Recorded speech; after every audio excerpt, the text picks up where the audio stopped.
Assalamualaikum doctors. In this video I am discussing about the management of sinusitis.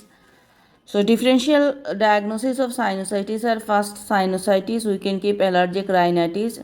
Rhinosinusitis, if recurrent, it can be immunodeficiency. The definition I am telling: rhinosinusitis, it is an inflammation of the nose and the paranasal sinuses. Okay.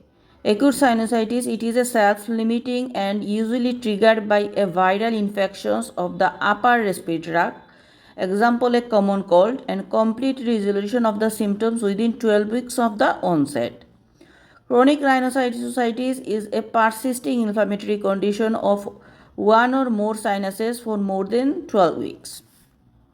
So 12 weeks is acute sinusitis, and more than 12 weeks is chronic rhinosinusitis.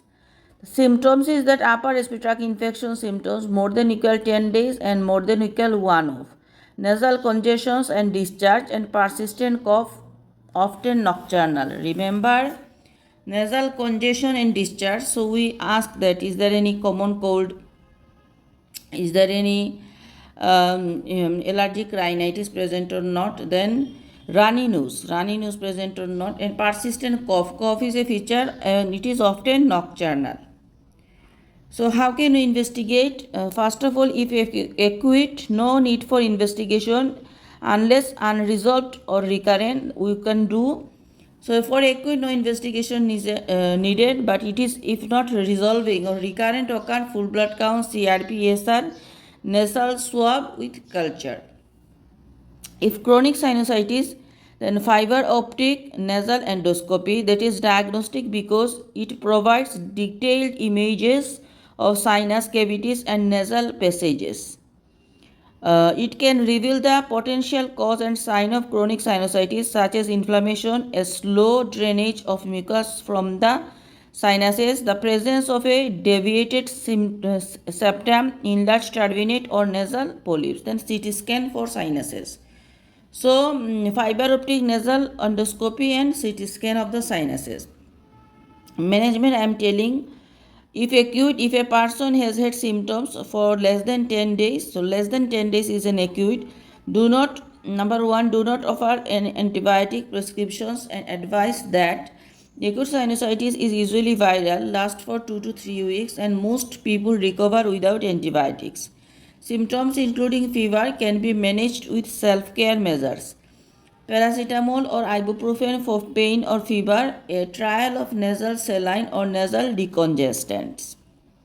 Number 2, treat with amoxicillin orally if more than 10 days without improvement.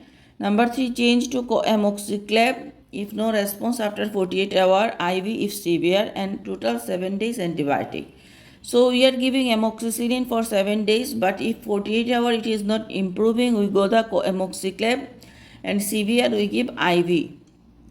If chronic sinusitis, the duration is 7 days. Chronic sinusitis, intranasal corticosteroids are recommended for the treatment of chronic sinusitis. So intranasal steroid we give in chronic case. Refer to hospital if they have symptoms, sign of acute sinusitis associated with any of the following. So we referred, involve the ENT and ophthalmologist or neurosurgeon if needed when: number 1, severe systemic infection or sepsis, falling Glasgow Coma Scale GCS, temperature more than 39 degrees Celsius, purulent discharge. Number 2, complicated by orbital cellulitis. Okay. Intracranial complications including swelling over the frontal bone, symptoms and signs of meningitis, severe frontal headache or focal neurological sign. So when we refer the consultant ENT and ophthalmology, first of all, it is complicated by sepsis. If there is orbital cellulitis, if there is any neurological complications like meningitis sign, severe frontal headache, these are. Thank you.